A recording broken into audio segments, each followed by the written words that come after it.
પાટીદાર અગ્રણી વરુણ પટેલે ટિકિટ ફાળવણી મુદ્દે નવો વિવાદ ઊભો કર્યો છે। ભારતીય જનતા પાર્ટીના ઉમેદવારોની યાદી જાહેર થાય તે પહેલા જ વરુણ પટેલે ભાજપ પ્રદેશ પ્રમુખ જગદીશ વિશ્વકર્માને પત્ર લખી 50% બિન અનામતની બેઠકોમાં ટિકિટ ફક્ત અને ફક્ત બિન અનામત વર્ગને જ આપવામાં આવે તેવી માંગ કરી છે। ટિકિટ ફાળવણીમાં સવર્ણોને પણ સમાન તક મળે, બિન અનામત વર્ગના જે ઉમેદવારો છે તેમને કોઈ અન્યાય ન થાય તે જોવાની જવાબદારી પણ પક્ષની છે તેવું વરુણ પટેલે કહ્યું છે। સાથે જ ભાજપને એક ચેતવણી આપી છે। ત્યારે શું છે આ સમગ્ર મામલો, ઘટનાની વિગતો જાણીશું આ વિડીયોમાં। નમસ્કાર, નિર્ભય ન્યૂઝમાં આપની સાથે હું મયુરી। આ વખતની ગુજરાતની સ્થાનિક સ્વરાજની ચૂંટણીઓ ખાસ છે એટલા માટે કેમ કે 27% ઓબીસી અનામત લાગુ થયા બાદ મોટા પાયે આ ચૂંટણીઓ યોજાઈ રહી છે। પણ અગાઉની વાત કરીએ તો પહેલા જ્યારે સ્થાનિક સ્વરાજની ચૂંટણીઓ યોજાતી હતી ત્યારે ફક્ત 10% જ ઓબીસી અનામત હતી, જેના કારણે ઓબીસી સમાજનું પ્રતિનિધિત્વ ઓછું હતું। જો કે હવે 27% ઓબીસી અનામત લાગુ થઈ ગઈ છે ત્યારે ઓબીસી સમાજનો અવાજ વધુ મજબૂત બન્યો છે।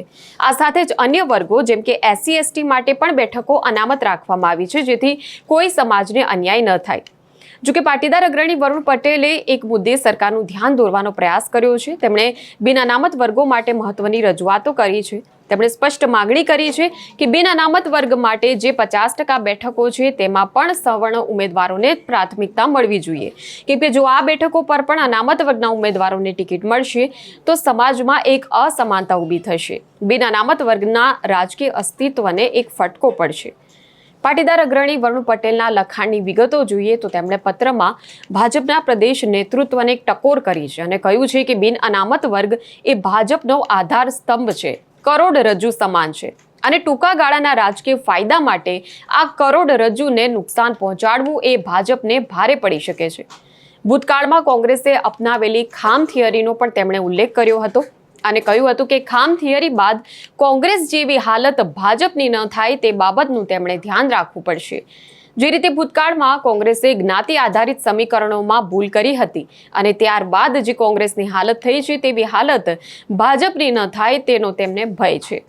બિન અનામત વર્ગ એટલે સવર્ણ વોટ બેંક વર્ષોથી જે ભાજપને ખૂબ જ વફાદાર રહી છે, ત્યારે આ વોટ બેંકની અવગણના કરવી અને તેની નારાજગી વહોરી લેવી તેમજ સત્તા માટે સામાજિક સંતુલન બગાડવું એ પક્ષ માટે લાંબે ગાળે ખૂબ જ નુકસાનકારક સાબિત થઈ શકે છે। અત્યારે જ્યારે અમે આ વિડીયો રેકોર્ડ કરી રહ્યા છીએ ત્યારે ભાજપે હજુ સુધી ઉમેદવારોની યાદી જાહેર નથી કરી। ચૂંટણીઓમાં દરેક સમાજ સાથે સંતુલન જાળવી રાખવું એ ખૂબ અઘરું છે અને વરુણ પટેલે જે રજૂઆત કરી છે તે મુજબ શું ખરેખર ટિકિટ આપી શકાય તે પણ એક મોટો સવાલ છે, કેમ કે ઉમેદવારોની જ્યારે પસંદગી કરવામાં આવતી હોય છે ત્યારે જે તે વિસ્તારમાં કયા સમાજની વસ્તી વધારે છે, કયા સમાજનું પ્રભુત્વ વધારે છે, કયા સમાજના મુદ્દા સૌથી વધુ પ્રચલનમાં છે તે સૌથી વધારે ધ્યાનમાં લેવાતું હોય છે। કોઈ પણ પક્ષ માટે જ્યારે ઉમેદવારોને ટિકિટ આપવાની હોય ત્યારે એ વિસ્તારમાં રહેતા લોકોના જ્ઞાતિગત સમીકરણો શું છે અને આ સમીકરણો સચવાઈ રહ્યા છે કે કેમ તે પક્ષ માટે પહેલી જરૂરિયાત હોય છે।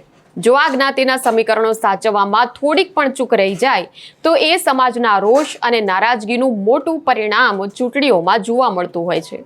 તો હવે ભાજપ હાઈકમાન્ડ ટિકિટ વિતરણમાં કેવો અભિગમ અપનાવે છે, વરુણ પટેલની આ રજૂઆતોને કેટલી ધ્યાનમાં લેવામાં આવે છે તે જોવાનું રહ્યું। પરંતુ આ વિષય પર આપના શું વિચારો છે તે ચોક્કસપણે અમને જણાવશો। 50% બેઠકો સવર્ણો માટે સુરક્ષિત રાખી શકાય કે કેમ, આ કેટલું શક્ય છે, કેવા ઉમેદવારને ટિકિટ મળવી જોઈએ, તમે કેવા ઉમેદવારને મત આપવા માંગો છો, તમામ વિચારો જણાવો અમને કમેન્ટ બોક્સમાં અને નિર્ભય ન્યૂઝને લાઇક, શેર અને સબસ્ક્રાઇબ કરવાનું ભૂલશો નહીં।